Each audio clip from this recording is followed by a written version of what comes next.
The words hung in the air, sharp and cold like icicles. You think we don't know you're here for a handout, Marge? That you're just waiting for one of us to die, so you can get a piece of what we've built? My own nephew, Kevin, said that to me. His wife, Brenda, smirked beside him, her diamond bracelet catching the light. The whole family in my son's fancy living room had gone quiet. All you could hear was the crackling of the big fireplace. I felt every one of my 83 years in that moment, worn down by their stares. But then I took a slow, deep breath and looked Kevin right in his smug, spoiled eyes. You all look at my old coat and my simple life and you see poor, I said, my voice surprisingly steady. You laugh at my small house and my old car. You think I have nothing. But you are so wrong.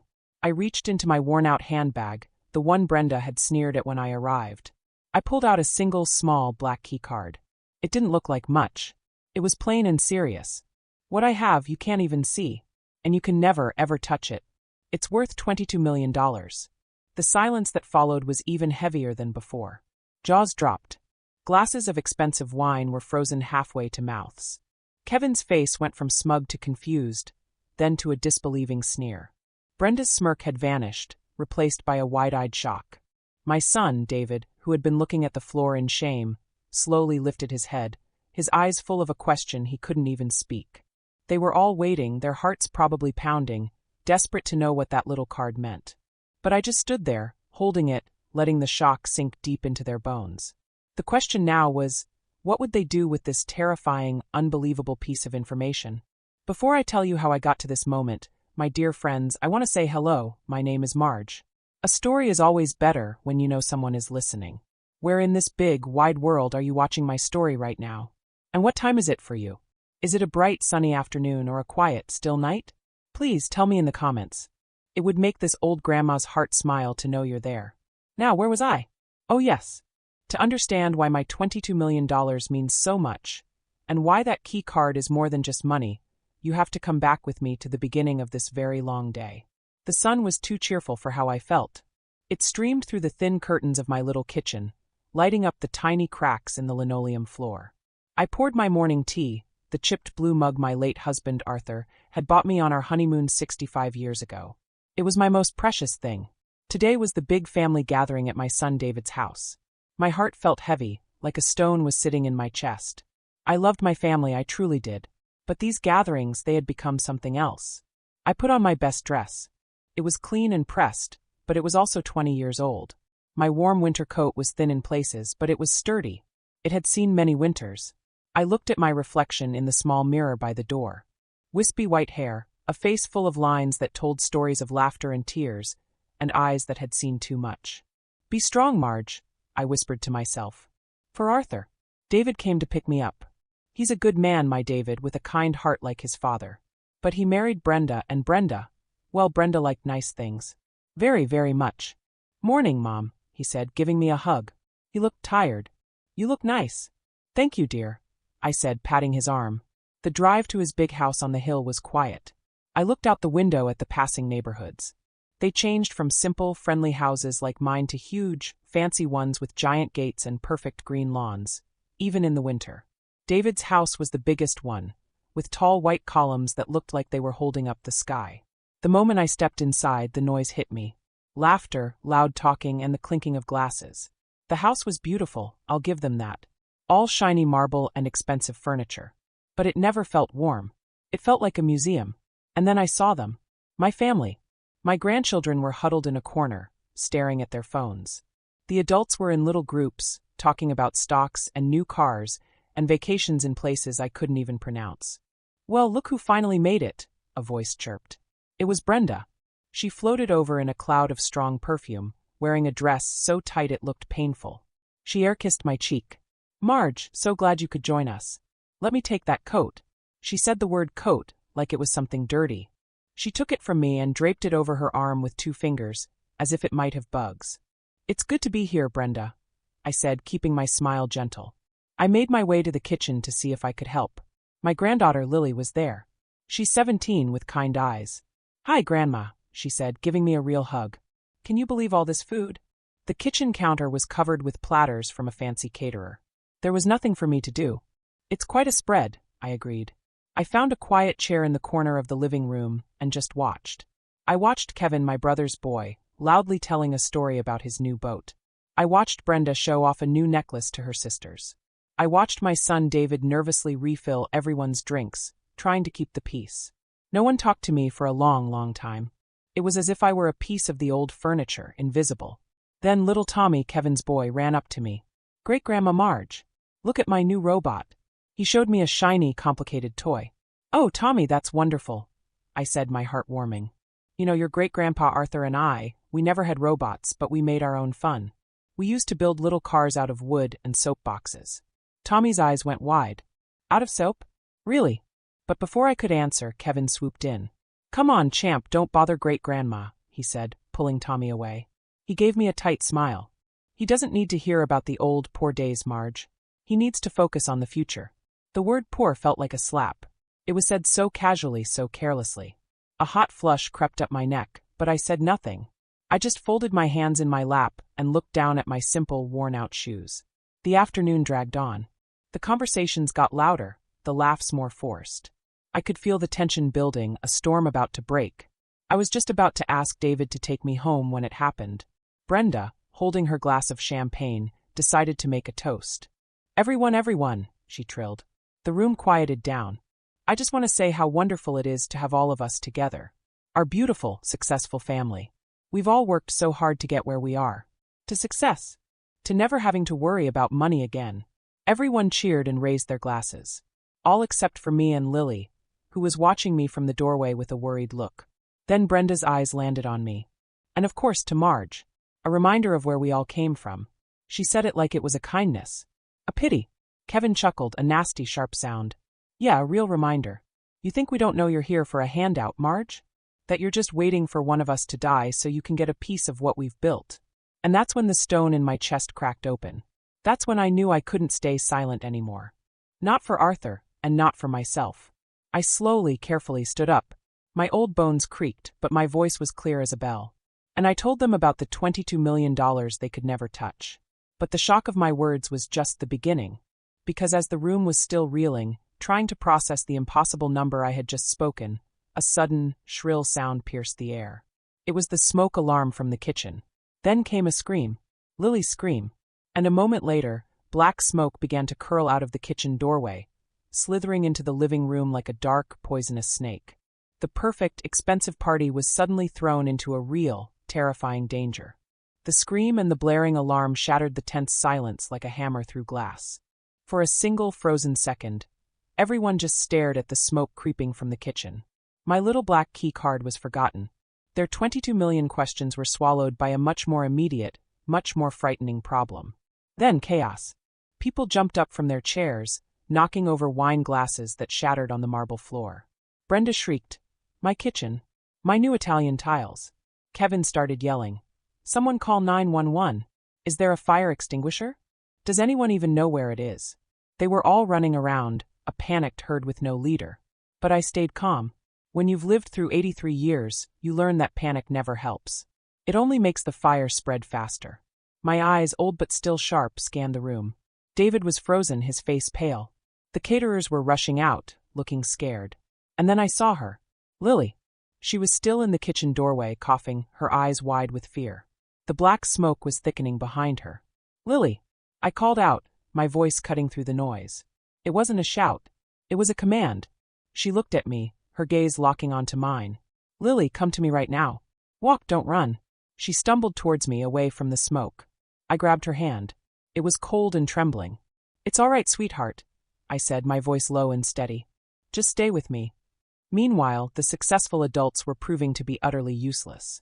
Kevin was frantically patting at the smoke with a fancy cushion, which only made ashes fly everywhere. Brenda was on her phone, crying to someone about her ruined party. No one was thinking clearly. I turned to my son. "David," I said, my voice firm. "The fire extinguisher. Where is it?" He blinked, jolted out of his panic. I think in the pantry. By the back door." "Go get it," I said. "Now." He ran. I looked at the others. Everyone out the front door. Calmly. "Go wait on the lawn. Kevin, stop fanning the fire and help your wife." Something in my tone, the same tone I'd used when I told them about the money, made them listen. They started to file out, coughing and confused. David came back with a big red fire extinguisher. He looked at it helplessly. "Give it to me," I said. "Mom, you can't," he started. "Arthur made me learn back when we first bought our house," I said, taking the heavy cylinder from him. I remembered my dear husband, his hands on mine, showing me how to use it. "Pull the pin. Aim at the base of the fire. Squeeze the lever." I walked towards the kitchen doorway, pushing Lily gently behind me. "Stay back, dear." I peered into the kitchen. It wasn't a giant inferno. One of the fancy catering trays had been left on a burner that was still on, and the grease had caught fire. The flames were licking up the beautiful wooden cabinets, and the smoke was thick and black. But it was a small, contained fire. I lifted the extinguisher, my arms remembering the weight from 60 years ago. I pulled the pin, aimed low, and squeezed. A cloud of white powder shot out, smothering the flames with a loud hiss. In less than a minute, the fire was out.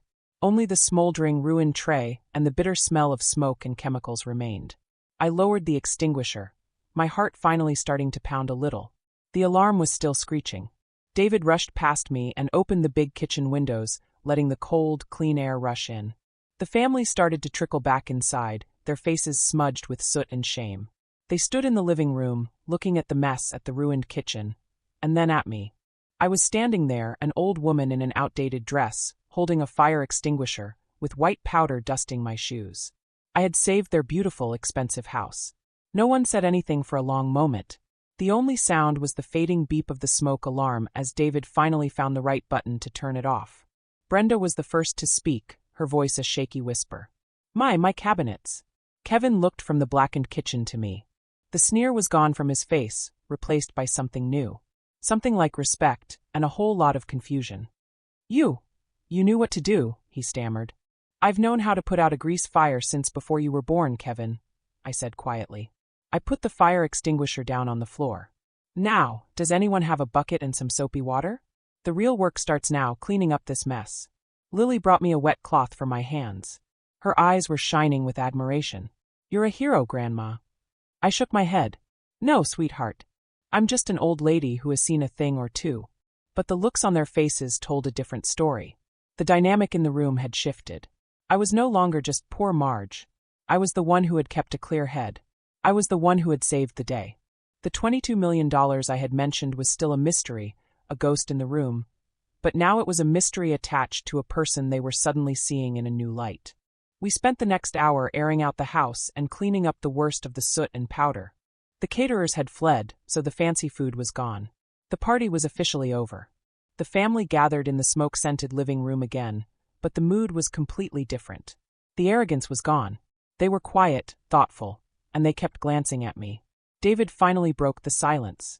"Mom," he said, his voice thick with emotion. "Thank you." I just froze. We all did. I just nodded. Kevin cleared his throat. He couldn't look me in the eye. "Yeah, Marge. Thanks." That was impressive. It was the closest I'd ever get to an apology from him, I supposed. Brenda, however, was already recovering. She looked at the damaged kitchen, and her mind seemed to be calculating the cost of repairs. Then her eyes flicked to me, and I saw the curiosity burning in them, brighter than the fire had been. The danger was over, and the question of the money was creeping back. She sat down on the expensive sofa, carefully avoiding a smudge of ash. "Marge," she began, her voice sweet but with a sharp edge underneath. "That was very brave, what you did. Truly. It makes a person wonder, well, about what you said earlier. Before the fire." Everyone leaned in just a little. The air grew thick again, but with a different kind of tension. $22 million, Brenda said, letting the number hang in the smoky air. "It's just such an unbelievable amount for someone like you. Where in the world could it possibly be? What is that little key card for?" All eyes were on me. The shock of the fire had passed, and their greed and curiosity were returning, stronger than ever. They were a pack of wolves, and I had just shown them a scent they couldn't ignore. I looked at their eager, waiting faces. I thought about Arthur. I thought about our simple life, our love, and the secret we had kept for so long. I knew I couldn't tell them everything. Not yet. Not here. So I did the only thing I could think to do. I picked up my worn-out handbag from the floor. I looked at Brenda, and then at each of them in turn. My voice was tired but firm. "That," I said, "is a story for another day. David, I'm very tired. It's time for you to take me home." A chorus of protests erupted. "You can't just leave us wondering." What do you mean, another day? Is this some kind of joke, Marge? But I just stood up, my body aching from the excitement. I had given them enough to think about for one night. I had shown them I was more than they believed. And as I walked towards the door, my head held high, I knew the game had changed. They wouldn't let this go. The mystery of my wealth was a seed I had planted, and it was already starting to grow roots in their minds. David, looking torn between his family's demands and his duty to me, finally nodded. Okay, Mom. Let's go. As we walked out the door, leaving the stunned and frustrated family behind, I allowed myself a small, private smile. The first move was mine, but as I got into David's car, the smile faded. I knew this was far from over. In fact, the most difficult part was just beginning. Because when we pulled up to my small, simple house at the end of the quiet street, I saw something that made my blood run cold. The front door was slightly open. Not much, just a dark, thin crack against the white doorframe. And I knew with a certainty that chilled my old bones that I had not left it that way. Someone had been inside my home. The sight of that open door was like a punch to my chest. All the tiredness from the long, difficult day vanished, replaced by a cold, sharp fear. My little house, my sanctuary, my place filled with memories of Arthur, had been violated. Mom, what's wrong? David asked, his voice concerned as he put the car in park. He hadn't noticed the door yet. David, I whispered, my voice tight. The door. It's open. He followed my gaze and his eyes widened. What? Did you forget to lock it? I never forget, I said, my mind racing. I thought of the little black key card, safely in my handbag. Had someone been looking for it? Had my big mouth at the party put a target on my home? David was already getting out of the car, his body tense. Stay here, Mom. Lock the doors. But I wasn't about to let my son walk into potential danger alone. I got out too, my old bones protesting. I'm coming with you, I said firmly. It's my house. He gave me a worried look, but didn't argue. Together, we approached the house. The night was quiet, the only sound the crunch of our feet on the gravel path. The open door was a black, silent mouth. David pushed it open slowly. Hello, he called out. Is anyone in here? No answer. He reached inside and flicked on the light switch. The living room was a mess. Not a destroyed mess, but a searched one. My small bookcase had been tipped over, Arthur's old books scattered across the floor. The cushions on my armchair were slashed open, their fluffy stuffing spilling out like white guts. The drawers in my small writing desk were pulled out and left hanging, their contents, old photos, bills, my careful handwriting, tossed onto the floor. A small, pained sound escaped my lips. It wasn't the mess that hurt the most. It was the disrespect. Someone had torn through my life, through my memories of Arthur, looking for something they thought was valuable. David rushed through the small house, checking the bedroom and the kitchen. They're gone, he said, coming back into the living room. His face was pale and angry. Who would do this? There's nothing to steal here. But there was. They just didn't know what it looked like. I walked slowly into the room, my heart aching. I bent down, my knees creaking, and picked up a faded photograph from the floor. It was a picture of Arthur and me on our wedding day.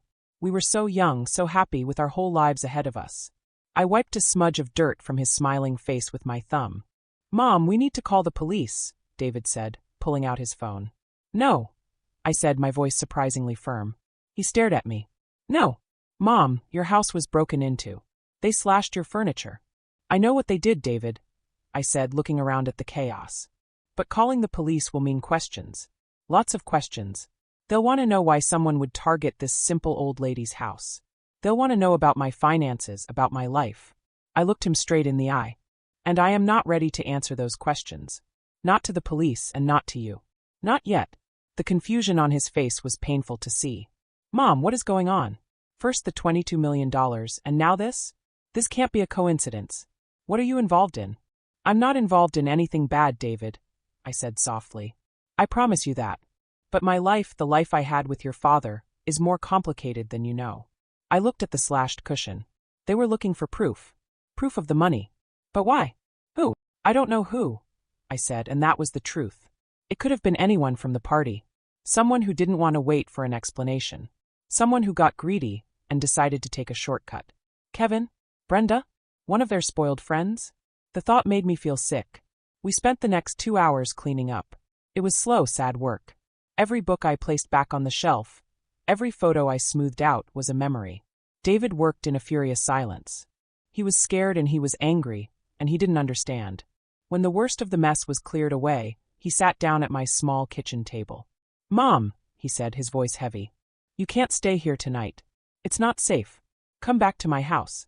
The idea of going back to that big, cold, smoke-smelling house was awful. "No, David. This is my home. I'm not running from it." "Then I'm staying here with you," he insisted. I was about to argue, but I saw the determination in his eyes. He was my son, and he was worried. So I nodded. "All right. You can take your old room." He helped me make up my bed, as the slashed armchair was beyond use for the night. As I lay in the dark, listening to the familiar sounds of my house, I felt a deep sadness. The world I had kept at bay for so long was crashing into my quiet life. My secret was no longer just mine. It was a beacon that had attracted darkness. I thought about Arthur. We had made a promise to each other, all those years ago. A promise to live a simple life, a good life, and to keep our treasure a secret. It was a treasure born from an incredible, once-in-a-lifetime discovery, but also from a deep understanding that real wealth wasn't about fancy cars or big houses. It was about love and kindness and peace. Now, that secret was threatening to destroy the very peace we had worked so hard to protect. I must have finally fallen asleep, because the next thing I knew, sunlight was streaming through my window. The events of the previous day felt like a bad dream. But when I walked into the living room and saw the empty space where my armchair used to be, the reality came crashing back. David was already up, making coffee in the kitchen. He looked like he hadn't slept much. "We need to talk, Mom," he said, handing me a mug. "Really talk. I can't protect you if I don't know what's going on." I took the mug, the warmth seeping into my old hands. I knew he was right. I couldn't keep him in the dark forever. He deserved to know at least part of the truth. I took a deep breath, ready to tell him about his father, about the discovery, about the difficult choice we made. But before I could say a single word, my old landline telephone on the wall rang, its sound loud and jarring in the quiet morning. I looked at David. He looked at me. Nobody called me on that phone except for telemarketers. And it was too early for them. Slowly, I walked over and picked up the receiver. "Hello." There was a pause on the other end, and then a voice, smooth and cold as ice, spoke. It was a voice I didn't recognize. "Good morning, Margaret," the voice said. "We understand you have something of great value. We'd like to make you an offer for it. A one-time, take-it-or-leave-it offer. It would be a shame if something else happened to your lovely little home. Or worse, to your family." The line went dead. I stood there, the phone receiver gripped tightly in my hand, my whole body trembling. I looked at David, at the concern on his face, and I felt a terror I hadn't felt in decades. This was no longer about family jealousy or greedy relatives. This was something else. Something far more dangerous. They weren't just asking for the money anymore. They were threatening my son. The phone felt like a block of ice in my hand. I slowly placed the receiver back in its cradle, the click echoing loudly in the silent kitchen. My heart was thumping a wild, frightened rhythm against my ribs. "Mom, who is that?" David asked, his voice tight with alarm. He had seen the color drain from my face. I couldn't tell him. Not the truth. The fear was a cold, sharp stone in my stomach. This was no longer a family squabble. That voice, it was professional, detached, and menacing. They had threatened my son. My David. It was a wrong number, I lied, my voice trembling. I turned away from him, pretending to fuss with my coffee mug, so he wouldn't see the terror in my eyes. David wasn't fooled. "Mom, after last night, a wrong number? Please. You have to tell me what's going on. I'm not a little boy anymore. Let me help you." I wanted to. Oh, how I wanted to pour it all out to him, the whole incredible, burdensome story. But that voice on the phone had changed everything. If I told David, I would be pulling him into the center of the storm. I would be making him a target. The secret had kept Arthur and me safe for 60 years by its silence. Now, the silence was a shield I had to hold up for my son. "David," I said, forcing a calmness I did not feel. "There are some things, some secrets, that are heavy to carry. And right now, the less you know, the safer you are. Please trust me on this." He looked hurt and frustrated. "How can I keep you safe if you won't talk to me?" "You can keep me safe by going home to your family," I said, my voice soft but firm. "Check on Brenda and Lily. They were frightened by the fire last night. They need you." He argued, of course. He said he wouldn't leave me alone in a house that had been broken into. But I was stubborn. I used my age, my tiredness, my need for a quiet day to myself. I could see the war in his eyes, the duty to his mother versus the duty to his wife and daughter. Finally, with great reluctance, he agreed to go. "But I'm coming back to check on you tonight," he said, pointing a finger at me. And I'm bringing you a new phone. A cell phone. So you can call me anytime, anywhere. No arguments. I nodded, too weary to fight. After he left, the silence in the house was deafening. It was no longer a peaceful silence. It was a waiting silence. Every creak of the old floorboards, every rustle of a tree branch against the window, made me jump. I felt like a mouse being watched by a cat. I needed to do something, anything, to feel in control. I decided to make a pot of soup. It was what I always did when I was upset.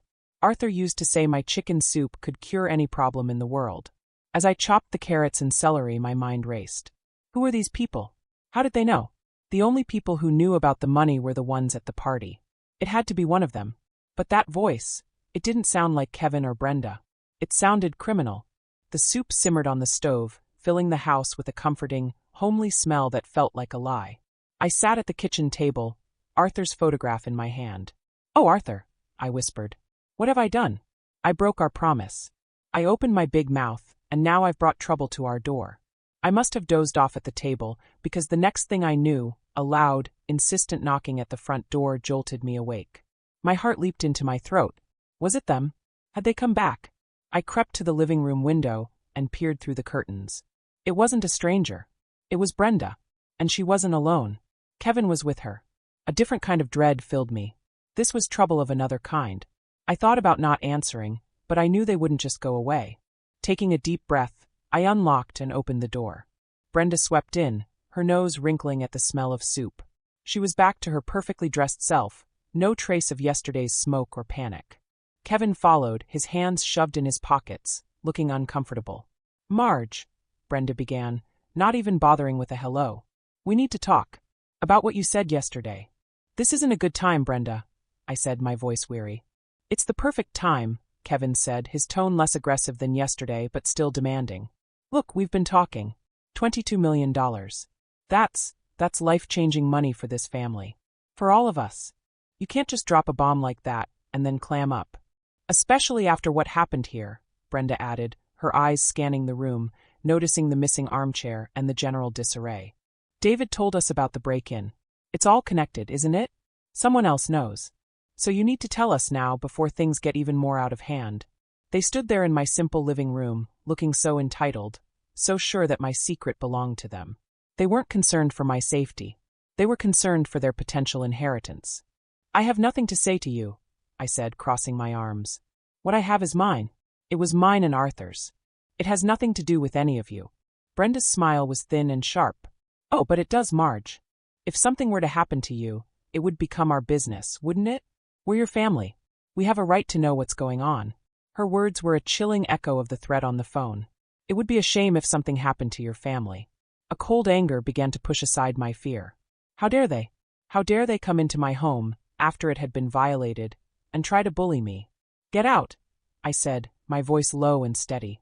They both blinked, surprised. "What?" Kevin said. "You heard me. Get out of my house," I repeated, pointing to the door. "You are not welcome here." Brenda recovered first, her eyes flashing with anger. "You're being a foolish, selfish old woman. This money could set up your grandchildren for life. It could. It could tear this family apart." I shot back, my voice rising. "Can't you see that? All you can think about is what it can buy you. You have no idea what this money truly is, or what it cost. Now get out." For a moment we stood in a silent standoff. Then, with a huff, Brenda turned on her heel and marched out.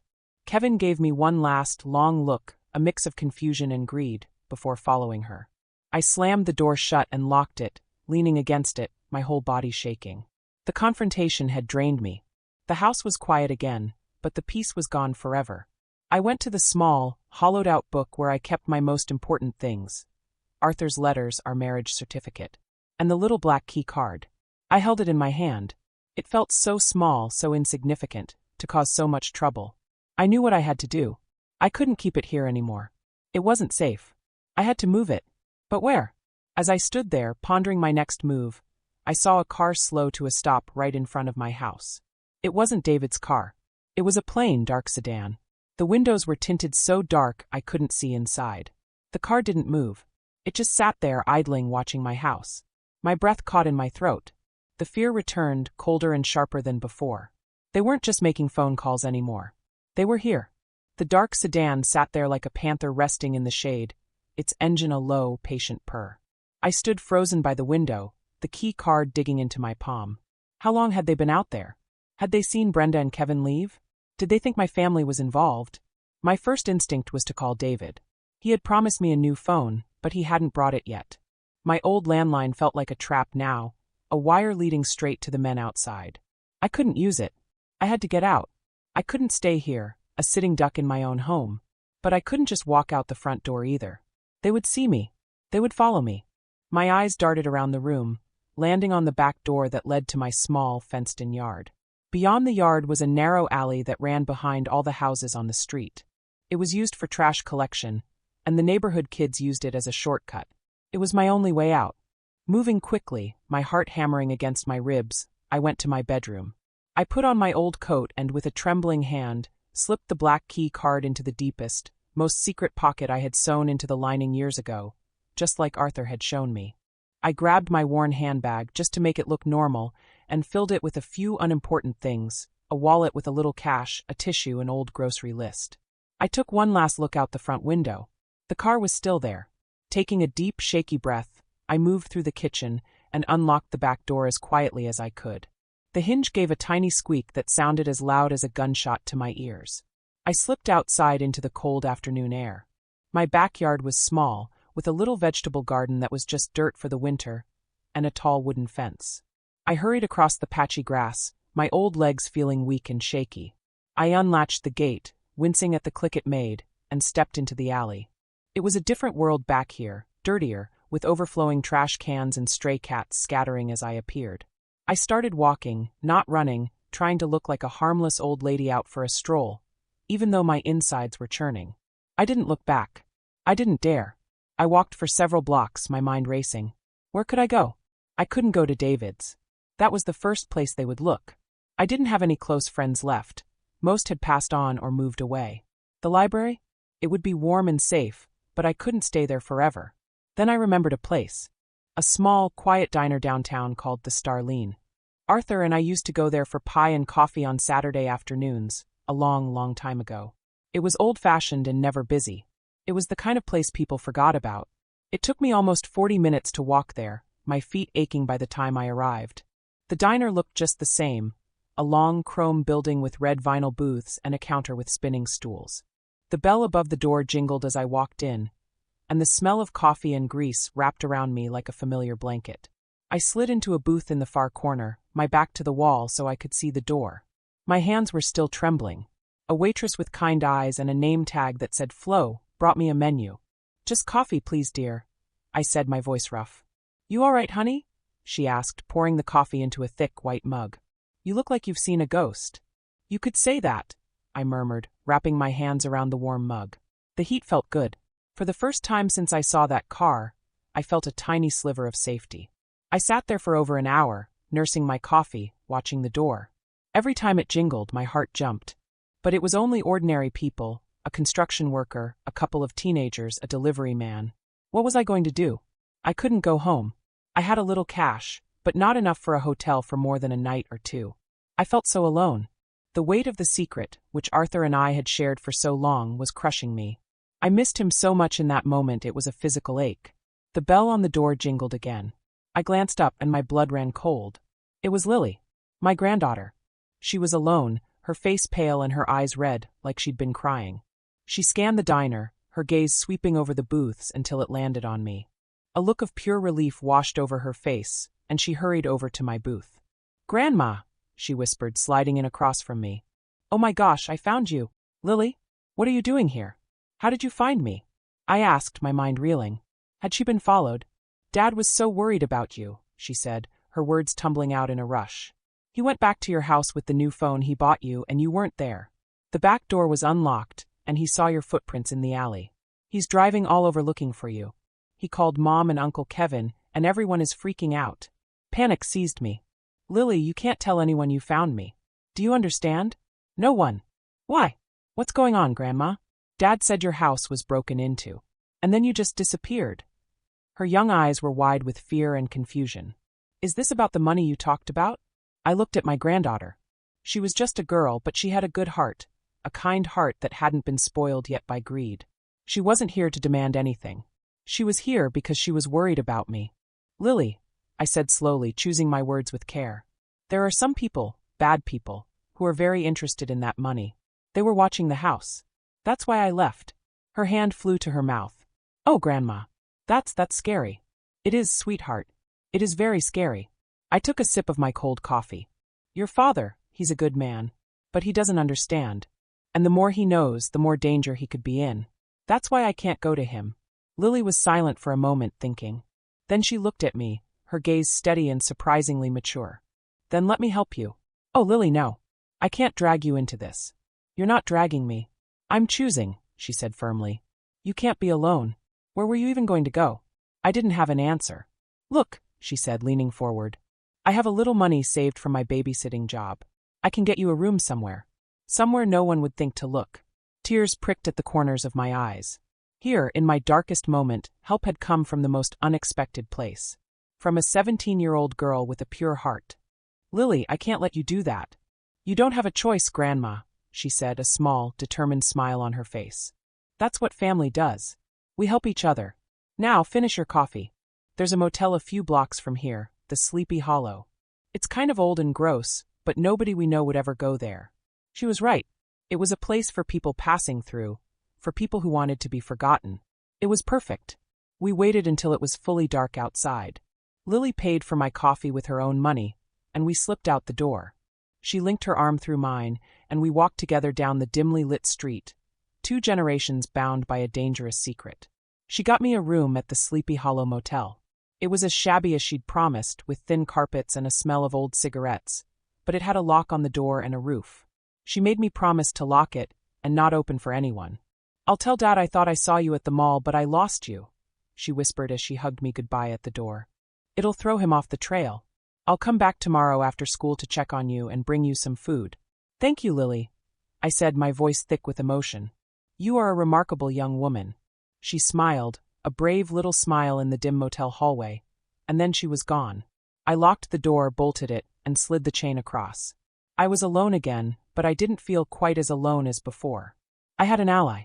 I sat on the edge of the hard bed in the dark, quiet room, listening to the sounds of the traffic outside. I had a safe place to hide for now, but I knew it was only a temporary solution. The people in the sedan and my greedy family were still out there. They wouldn't stop looking.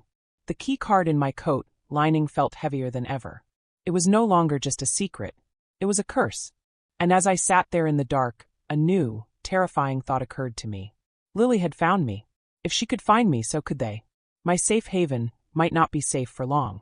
The walls of the small motel room suddenly felt very, very thin. The night in the motel was long and filled with strange sounds. Every car door that slammed, every footstep in the hallway, made my heart leap into my throat. I didn't sleep. I just sat in the worn armchair, wrapped in the thin, scratchy blanket from the bed, watching the sliver of light under the door. The little black key card felt like it was burning a hole in the lining of my coat, which I refused to take off. When a gray, watery dawn finally lightened the window, I felt 100 years older. My body ached from tension and the uncomfortable chair. But I was safe. For now. Lily had said she would come after school. That felt like a lifetime away. I was hungry and thirsty, the coffee from yesterday a distant memory. I had to risk going out. I needed food, and more than anything, I needed to feel like I wasn't completely trapped. I waited until the morning traffic noise died down, then I carefully unchained and unlocked the door. I peered out. The motel parking lot was mostly empty. A man was loading suitcases into his car a few doors down. It all looked normal. I pulled my coat tight and walked quickly to a small convenience store I had seen a block away. The bell on the door jingled, and the tired-looking man behind the counter glanced up from his phone. I bought a bottle of water, a banana, and a plain bagel. It was all I could afford with the little cash I had. I was heading back to the motel, my head down, when a voice stopped me cold. Well, look who it is. Hiding out in a place like this, Marge? How the mighty have fallen. I looked up. Kevin was leaning against his shiny, expensive car, parked right next to the motel entrance. He had a smug, triumphant look on his face. My blood ran cold. How had he found me so fast? Did you think you could just disappear? He said, pushing himself off the car and walking toward me. Lily came home last night acting jumpy. a little too interested in her father's search efforts. I followed her this morning. I knew she'd lead me to you. My heart sank. My brave, kind granddaughter had been used. I had put her in danger without even meaning to. What do you want, Kevin? I asked, my voice flat with exhaustion. I want what's fair, he said, his voice losing its smugness and turning hard. I want my share. You're sitting on a fortune while the rest of us are out here working our fingers to the bone. It's not right. Working your fingers to the bone. I repeated, a spark of my old anger igniting. You've never worked a hard day in your life, Kevin. Your father gave you everything. And you're going to give me what I deserve, he shot back. I'm not leaving until you tell me where the money is and how to get it. I know it's not in a bank. That little key card. What is it for? A safety deposit box? A private vault? He was circling me now like a shark. I clutched my small convenience store bag to my chest like a shield. It's none of your business, I said, trying to sound brave. See, that's where you're wrong, he said, stopping in front of me, his face close to mine. I could smell his expensive cologne. It became my business the second you decided to flaunt it in front of everyone. Now you can either tell me, or I can make life very, very difficult for you. Starting with David. What do you think will happen to his business if a few rumors started to circulate? Or what about Lily? Such a sweet girl. It'd be a shame if she had an accident. He was doing it too, just like the voice on the phone, threatening my family. The fear was instantly replaced by a white-hot rage. How dare he use my son and my granddaughter as pawns?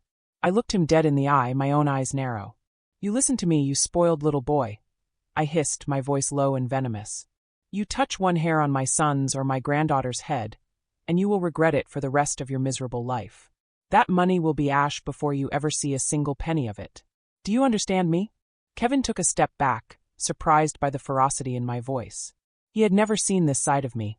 To him, I was just quiet, poor old Marge. He recovered quickly, his face twisting into an ugly sneer. Fine. Have it your way. But this isn't over. You can't stay in this dump forever. And I'll be watching. He turned, got into his car, and sped out of the parking lot, spraying gravel behind him. I stood there, shaking, my heart pounding. The brief feeling of safety was gone, shattered by Kevin's greed. He was a loose cannon, and he knew where I was. I couldn't go back to the motel room. It was compromised. I had to move again. But where? I had almost no money left. I was tired, hungry, and my spirit was fraying. I started walking aimlessly, my mind a whirlwind of fear and desperation. I found myself in a small, neglected city park. I sat down on a cold bench, watching pigeons peck at the ground. I felt utterly defeated. The secret that was supposed to be my and Arthur's private joy had become a poison, turning my own family against me and attracting predators from the shadows. I was so lost in my thoughts that I didn't notice the man approaching until he was standing right in front of me. I looked up, startled, ready to run. It wasn't Kevin. It was an older man dressed in simple, clean clothes. He had a kind, weathered face and gentle eyes. "Excuse me, ma'am," he said, his voice soft. "You look like you could use a friendly face. My name's Walter. I run the soup kitchen at the community center just down the street." He pointed to a modest brick building I hadn't even noticed. "We're serving lunch now. It's warm inside. No questions asked." I looked at him, at his open, honest face. It was the first truly kind offer I'd had in days. A soup kitchen. I had come to a place where people who had nothing went for a meal. The irony was almost funny. I was about to refuse, to retreat back into my fear and isolation, when I looked into Walter's eyes. There was no greed there. No judgment. Just simple human kindness. Tears welled in my eyes. I was so tired of fighting, of being afraid. "Thank you," I whispered, my voice cracking. I think I would like that." I let Walter lead me to the community center. The inside was warm and brightly lit, filled with the sound of chatter and the smell of hot food. People of all ages sat at long tables, eating and talking. No one looked at me with pity or suspicion. I was just another person in need of a meal. I got a tray of food, a simple stew, a roll, a cup of coffee, and found a quiet spot at the end of a table. As I ate the warm, nourishing food, I felt a tiny piece of my broken spirit begin to mend. This was real. This was kindness. This was what mattered. Walter came and sat opposite me. "Rough day?" he asked gently. "You have no idea," I said, managing a small smile. "We get a lot of those here," he said. "Everyone has a story. You don't have to tell me yours. But you're safe here for a while." Safe. The word felt foreign. I looked around the room. These people had so little, but they were sharing a meal, sharing a moment of peace. They weren't threatening each other over millions of dollars. It was in that moment, surrounded by the simple dignity of people helping people, that I knew what I had to do. I couldn't let the money destroy me or my family. I had to end this. I had to face the truth, all of it, head on. The money wasn't a blessing. It was a test. And I was finally starting to understand what the real answer was. But my moment of peace was shattered when the main door of the community center swung open. A blast of cold air swept in, and standing in the doorway, his eyes scanning the room, was my son, David. His face was a mask of anguish and confusion, and his gaze locked directly onto me. David stood there, frozen in the doorway of the soup kitchen, his eyes wide with a pain I had never seen before. He saw me, his mother, sitting among people who had lost their homes, their jobs, their way. In that single, terrible moment, he thought he understood everything. He thought my story about $22 million had been a sad, made-up tale from a confused old woman who had finally lost her grip on reality. "Mom," he said, his voice cracking as he hurried over to me. He ignored Walter, his focus entirely on me. "What are you doing here? I've been driving around for hours. I was so worried. I called the police. I called the hospitals." His words tumbled out, frantic and scared. He looked at my half-eaten bowl of stew, at my worn coat, at the simple, humble surroundings. "Oh, Mom," he whispered, his shoulders slumping. "It's okay. It's going to be okay. You don't have to make up stories anymore. I'm here. I'm taking you home." He thought I was poor. He thought I was broke and ashamed, and that's why I had invented a fortune. The irony was so thick I could taste it, bitter as medicine. He was trying to rescue me from a poverty that didn't exist, while the real danger, the greed and the threats, swirled around us unseen. "David," I started, but he was already helping me to my feet, his arms strong around my shoulders. "Thank you for looking after her," he said to Walter, his voice thick with emotion. "She's always welcome here," Walter said kindly, his wise eyes meeting mine for a brief second. He saw more than David did. He saw my clarity, not my confusion. David led me out of the community center, and to his car. He helped me inside as if I were made of glass. The ride to his house was silent, but the silence was screaming. He thought he was bringing his poor, delusional mother to safety. He had no idea he was driving me right back into the lion's den. When we arrived at his big house, Brenda was waiting in the doorway. Her expression was a strange mix of concern and triumph. "David found you. Thank goodness," she said, but her eyes were calculating. "We were all so worried, Marge. You must have been so frightened all alone out there." She ushered me inside. The smell of smoke was mostly gone, replaced by the sharp scent of fresh paint from the kitchen. Kevin was there too, lounging on the sofa, trying to look casual, but I saw the tension in his jaw. He knew where I'd been, and he knew I hadn't told David about our confrontation. "Mom, I want you to stay here with us from now on," David said, his voice firm. "It's not safe for you to be on your own. We have plenty of room." I knew what that meant. It meant I would be a prisoner in this beautiful house. They would watch my every move, waiting for a sign of my confusion, hoping to find a clue to the money they were now sure was a fantasy. They thought they were containing a problem. They were actually caging a secret that was about to explode. "I'm very tired, David," I said, my voice quiet. "I'd just like to lie down." "Of course, Mom. Of course." He led me to a guest room on the first floor. It was beautiful, with a soft bed and thick carpets, but the window looked out onto a tall iron fence. A gilded cage. I lay down on the bed, still in my coat, and closed my eyes. I could hear their hushed voices in the living room. "Found her at a soup kitchen, Brenda." "A soup kitchen?" David's voice was heartbroken. "She had a bagel and a banana from a gas station in her pocket. She has no money.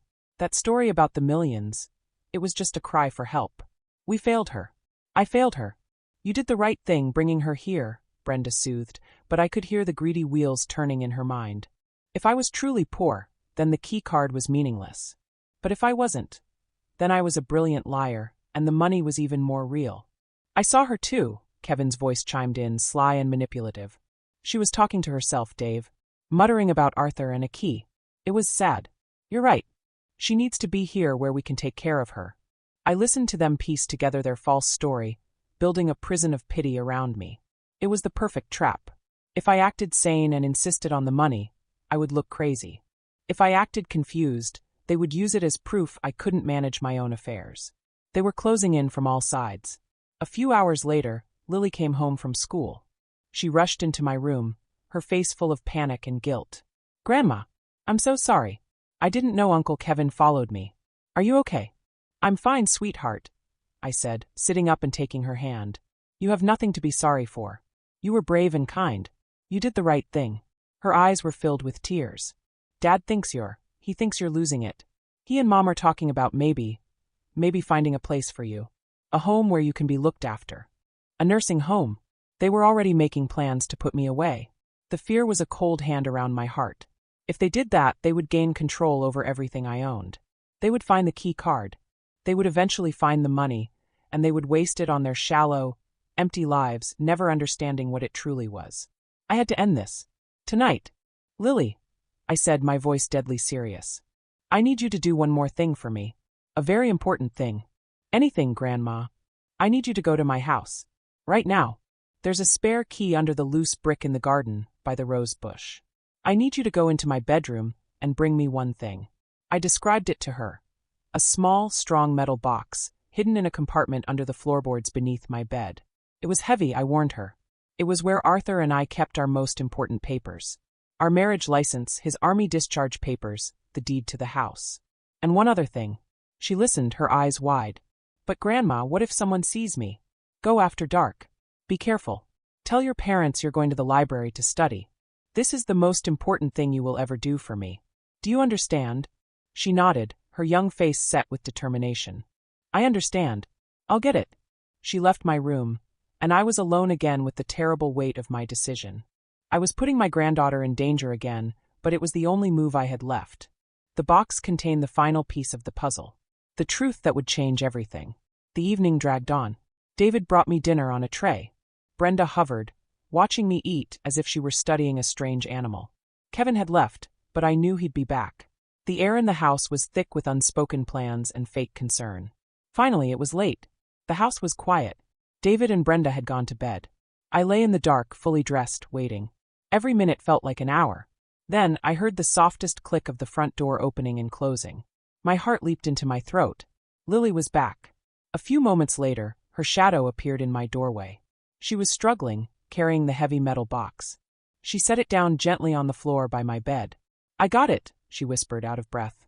"No one saw me." "You are my hero, Lily," I whispered back, my eyes filling with tears of gratitude and fear. "Now go to bed. And no matter what you hear tonight, you stay in your room. Promise me." She promised, gave my hand a quick squeeze, and disappeared. I was alone with the box. I knelt on the floor, my old knees complaining. I didn't have the key for the lock. That was long gone. But I knew its secret. I felt along the side until I found the tiny, almost invisible seam. I pressed hard in 3 specific places, and with a soft click, the hidden panel on the side slid open. Arthur had been so clever. Inside, on top of the familiar documents, was a single sealed, yellowing envelope. It was thick. On the front, in Arthur's strong, steady handwriting, it said, "For Marge. When the time is right." This was it. The final piece. The truth. But as I reached for the envelope, a floorboard creaked loudly in the hallway. Then another. It wasn't the light step of Lily. It was a heavy, deliberate tread. My head snapped up. The bedroom door, which I had left slightly ajar, was pushed open slowly. It wasn't David. It wasn't Brenda. It was Kevin. He stood there, a greedy, victorious smile on his face. And in his hand he held a small, shiny pistol pointed right at me. "Hello, Aunt Marge," he said, his voice a low, nasty whisper. "I figured you'd have a backup plan. A clever old bird like you. Now, step away from the box. Slowly. It looks like my inheritance just arrived early." The world shrank to the size of the gun barrel pointed at my heart. Kevin's face, lit by the faint moonlight from the window, was a mask of pure greed. All the pretense, the fake concern, was gone. This was the real Kevin. "I knew it," he whispered, his eyes glued to the metal box. "All that talk about being poor and confused. You were just waiting to get us all off your scent. But I'm smarter than they are, Marge. I knew you had proof somewhere." My mind was screaming, but my body felt frozen. I was on my knees, an old woman facing a gun held by her own flesh and blood. I thought of Arthur. What would he do? He would be calm. He would be smart. "Kevin," I said, my voice a dry rustle. "This is madness. Put the gun down. And let you keep it all for yourself?" "I don't think so," he sneered. "Now back away. I'm not asking again." Slowly, my joints protesting, I pushed myself up and took a step back from the box. My heart was hammering so hard I felt dizzy. Kevin moved forward, keeping the gun trained on me, and knelt down. He grabbed the box, his eyes shining with triumph. "What's in here, huh? Bank books? Stock certificates?" He shook it, but it was solid and heavy. He saw the small, built-in lock. "Where's the key?" "I don't have it," I said truthfully. His face twisted in anger. "Don't lie to me," he hissed, his voice rising. He stood up, pointing the gun at my head now. "Open it. Now." "I can't," I said, my hands trembling. "There is no key." He was breathing heavily, his plan falling apart. He couldn't shoot me. The noise would wake the whole house. He couldn't take the heavy, locked box without making a scene. He was trapped by his own greed and stupidity. It was in that moment of his frustrated hesitation that a new voice cut through the darkness, cold and flat. "I believe the lady said she can't open it." A man stepped out of the shadows of the hallway behind Kevin. He was tall, dressed in dark, ordinary clothes, and he moved with a silent, deadly grace. In his hand was a larger, more professional-looking pistol, equipped with a long silencer. It was pointed at the back of Kevin's head. I recognized the voice instantly. It was the man from the phone. Kevin froze, his own gun still pointed at me. He slowly started to turn his head. "I wouldn't do that," the man said. His voice had no emotion at all. It was the most frightening sound I had ever heard. "Drop the weapon." On the floor. Gently. Trembling, Kevin let his small pistol clatter onto the hardwood floor. "Kick it away." Towards the old woman. Kevin did as he was told. The gun slid to a stop near my feet. "Now step away from the box and kneel. Hands behind your head." Kevin, his bravado completely gone, shuffled away from the box and knelt, his whole body shaking. The man in dark clothes moved into the room. He never took his eyes or his gun off Kevin. "Mrs. Marge," he said, his tone almost polite. "My employer apologizes for the unpleasantness of the phone call. And for the break-in. We prefer clean, business-like transactions. But your nephew's bumbling interference has forced our hand." He glanced at the metal box. "We will be taking that. And the key card. Please place it on top of the box." He knew about the key card. He knew everything. There was no point in hiding it. With shaking hands, I reached into the secret pocket of my coat lining and pulled out the little black card. I walked slowly forward and placed it on the cool metal of the box. "Thank you," the man said. He looked at Kevin, who was whimpering on the floor. "This complicates things. A witness." "Please," Kevin begged, his voice a choked sob. "I won't say anything. I promise. Just let me go." The man ignored him. He was calculating, deciding what to do. I saw his finger tighten slightly on the trigger. He was going to kill Kevin. Right here in his brother's house. "No!" The word burst from me loud and clear. The man's cold eyes flicked to me. "You don't have to do that," I said, my voice gaining strength. I was looking at the envelope, still tucked inside the open compartment of the box. "My husband, Arthur, he left a letter. In the box. It explains everything. The money, what it is, how to access it. But it only works for me. It's tied to my voice, my identity. If you kill anyone in this room, you'll never get a single penny. The system will lock you out forever." I was bluffing. I had no idea if such a thing existed. But I had to say something. I had to save my foolish, greedy nephew. The man was silent for a long moment, studying me. I held my breath, praying he would believe me. "A biometric lock," he finally said, as if it made sense. He nodded slowly. "Sophisticated. All right. New plan." He looked at Kevin. "You. Get up. You're going to carry the box to the car. You're going to be our insurance policy. If anyone tries to be a hero, you die first." Kevin scrambled to his feet, his face pale with terror. He picked up the heavy box, clutching it to his chest. The man gestured with his gun for me to walk ahead of him. "After you, Mrs. Marge. We're going for a ride." He was taking us both. My plan had failed. I had wanted to reveal the truth on my own terms, to my family, to explain the choice Arthur and I had made. Now, I was being kidnapped by a professional criminal, and Kevin was a hostage. We walked out of the bedroom and into the dark living room. The man was directly behind us, his presence a cold shadow. We were almost to the front door. In seconds, we would be gone, and only God knew what would happen to us. But as the man reached for the doorknob, a light suddenly flicked on, flooding the entryway. David stood at the bottom of the staircase, his face a mixture of sleep, confusion, and then dawning horror. He saw Kevin holding the box, his face white. He saw me, my posture rigid with fear. And he saw the man behind us, the gun with the silencer pointed at our backs. "Mom!" David gasped. "Kevin, what in God's name is going on?" The man didn't hesitate. He swung his gun towards David. Everything happened in a heart-stopping instant. Kevin, seeing the gun move away from him, saw his chance. He screamed a high-pitched, terrified sound and threw the heavy metal box straight at the gunman. The man was fast. He dodged the box, but it threw off his aim. The gun fired with a soft phut. The bullet meant for David slammed into the wall, sending a puff of plaster dust into the air. The box hit the floor with a deafening crash. The lock shattered, and the contents exploded across the marble floor. Deeds, photos, old letters, and the thick, yellowing envelope from Arthur, scattered everywhere. In that single moment of chaos, David roared and launched himself at the gunman. He wasn't a fighter, my David. He was a businessman. But he was fighting for his mother. They crashed into a table, sending a lamp smashing to the floor. Lights started coming on upstairs. Brenda screamed. The house was waking up. The gunman, enraged, shoved David off him with brutal strength. David fell back, hitting his head on the wall with a sickening thud and slumping to the floor, stunned. The man stood up, his cold composure finally broken.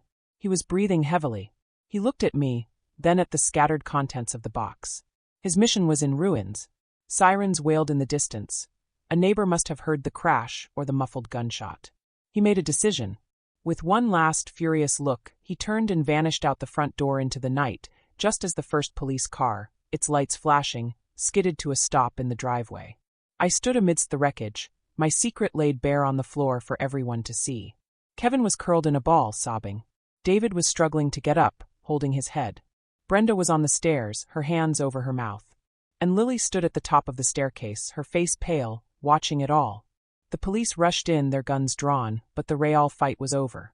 The danger was gone. But as I looked at the pieces of my life scattered across the floor, and at the sealed envelope from Arthur lying in the center of it all, I knew the hardest part was just beginning. The truth was out. Now I had to face it. If you loved this story and want to hear more like it, please make sure to like, subscribe, and share with your friends and family so they can enjoy it too. Thanks for watching.